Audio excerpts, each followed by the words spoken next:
It was good of you to come out, man, Alex said over the foam of his fifth beer. It's been too long. It has been, hasn't it? Alex and I had been best friends in college, but these days we barely saw each other, even though we lived in the same town. There was a long silence. Our eyes drifted to the game on the screen above the bar. Alex scratched at something beneath his ear. Look, I know I haven't done the best job of keeping in touch. As Alex muttered, his itching intensified. I don't know what's wrong with me. Hey man, life gets in the way, I understand. I clapped him on the shoulder. No, I mean... As my friend leaned in close, I noticed his eyes, bloodshot and animal-wide and marble-round. Had I missed it before? I mean, Alex whispered, I don't know what's wrong with me. Some instinct made me want to pull back when Alex moved even closer and lifted his earlobe. He pointed to a little scar, about 2 inches long and closed with stitches. Have you seen anything like that before?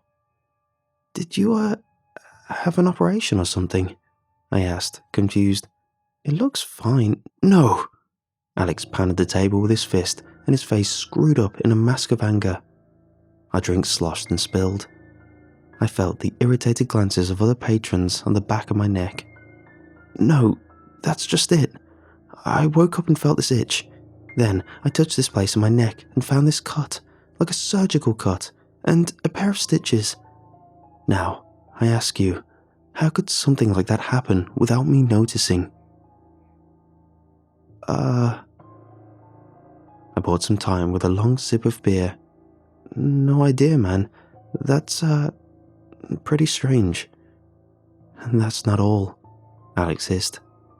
I felt off ever since.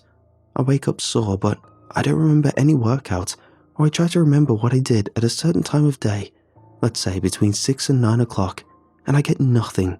Or even worse, I get these vague memories that seem like they were pieced together from other ones. They feel fake. They feel implanted. I frowned. My old pal was starting to sound like the guy I passed on my way to work, talking to pigeons in the park. I was afraid for him, but I was also afraid of him. Have you tried seeing a doctor? I ventured. Or maybe a psychologist? I can't, Alex sighed. I mean, I literally can't. I tried to book an appointment, but when the time comes, I'm not there.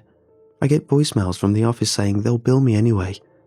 The worst part is that sometimes I do remember going, but I know the memory isn't real. That's why I called you. I needed to know that something from my past was actually real. I didn't know what to say to that, and I guess it showed. You don't believe me, do you? Well, I chose my words carefully. I believe you're going through something, and I believe you need help. Alex rolled his eyes and bunched his hands into fists. Okay, try this then. Walk around the bar, act normal, nothing suspicious, but look at the space just behind people's ears. Then come back and try to tell me that there isn't something seriously wrong here. If I was going to get help for Alex, I needed to appease him for the moment. So I did what he asked. It's not like I actually expected to find anything. I made a big show of standing up and pretending to search the bar for a friend. And as I did, I started to notice. The 30-something woman with a bob cut and hoop earrings, the Mexican bartender bobbing his head to the music while mixing drinks, the trio suits laughing at something on an iPhone. These, and at least 20 more, had a mark just like Alex's, just behind an earlobe. So fine and well hidden that I'd never have noticed if I wasn't already looking. I circled the bar in a daze, counting the scars I saw. What the hell could it mean? As I did, I felt suspicious eyes following me. Was it just me, or the ones with the stitches watching my every move, like they knew what I was looking for? Right? Alex asked. One look at my pale, shocked face must have told him everything he needed to know. He leaned back on his stool, looking tense, but smugly satisfied. Okay, I panted. It was hard to get control of myself. What could be happening here? You tell me, Alex grunted. But I know this much. Once, just once, after the stitches first appeared, I think I came back to my senses when I wasn't supposed to. I was standing in this hotel lobby that I'd never seen before with a bunch of people I didn't know. They must have realized that something was up, because all their faces snapped towards me. They had this, concerned look, but it was the same look, the same expression on every face. That's what freaked me out. And then Alex shut his eyes tight, like he was afraid of his own words. It's okay, I squeezed on his shoulder. Go on. And then I felt something squirm inside my neck, deep inside, on the other side of that horrible little cut. I tried to grab it, but it was too deep.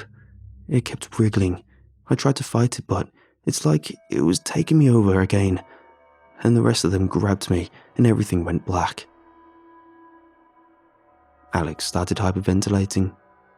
Was it just a light, or could I see something writhing near his throat? Almost like his intense emotions were making it uncomfortable. There were a lot of whispers and worried looks toward our table, but only the stitched ones who I noticed before, watching unblinkingly, like hawks. When I came back, I was sitting on the couch in my living room with the TV on, staring into space. You have no idea how much I grabbed and squeezed and prodded myself. I tried to feel that thing again, but it was gone, back deep inside of me. Alex held out his palms and looked at them helplessly. So, how can I really know? How can I know if I'm me or if I'm it? Tell me you understand, man. Tell me I haven't lost it. I thought you were crazy, I admitted. Then I indicated the 20-odd faces staring motionlessly at our table. I don't anymore. A huge shadow fell over our spilled drinks. The bouncer. There's gonna be a problem here, he grunted. I fixated on the stitches behind his ear, and my blood ran cold. No, I murmured weakly, no problem. The bouncer snorted, hovered for a long moment, then lumbered off. By the time he did, though, something had changed. It was Alex's posture. The way he held his beer, his smile, everything. Just a few seconds had passed, but I was convinced that I was no longer looking at the same man. Ha! He laughed, gesturing to the screen. Did you see that goal? Nothing in Alex's glazed-over eyes gave any indication of the conversation we'd just been having. Yeah, I tried to laugh. That's crazy. I'm gonna head to the bathroom real quick. I stood, and as I did, I noticed that about 3 other guys stood up with me. I sat back down. They did as well. You okay, man? Alex asked with a wide smile. The Alex who I remembered barely gave more than a half smirk, even at the best of times. Yeah, man, I nodded. Just tired. Maybe I'll just head home. I wondered how the hell I was going to get out of that place. If there were enough normal people around, they wouldn't dare to hurt me, right? So soon? Alex grabbed my wrist. His smile had become a sneer, and his hand was cold. Have another drink. The bartender plonked a murky cocktail down on the table beside me, and I felt sure that if I drank it, I'd never be myself again. With a clumsy swoop of my elbow, I knocked it off the high table. Ah, sorry. Here, I'll order another one. I took advantage of the shattered glass that slip of the stool. I made for the bar, but at the last second, I swerved left and bolted for the door. Hey, the bartender shouted at the music. That guy hasn't paid. The patrons, stitched and unstitched alike, turned to watch the spectacle of my clumsy flight. I ducked under the bouncer's arms, slammed my shoulder into the door. I was free, until a hand, big as a dinner plate, closed on my shoulder. "Dine and Dashers get taken to the back room," he growled breathily into my ear. The giant bouncer twisted my arm until the pain screamed in my brain and burst like bright lights behind my shut-tight eyes. It was so intense that I hardly noticed I was being steered into an alley behind the bar. A rusted door squeaked open at the end of the alley. There was only darkness inside. 3 or 4 figures stood beside it, waiting for what? To give me a little cut and 2 stitches? I think seeing what awaited me at the end of that alley gave me a burst of adrenaline that allowed me to overcome the pain, dislocate my shoulder, and run for my car. I think I must have somehow unlocked my car door and gotten inside without being caught, and then driven back to my apartment in a panic to check something. I think that's what happened, but I can't be sure, because I just looked in the mirror and found 2 little stitches behind my ear.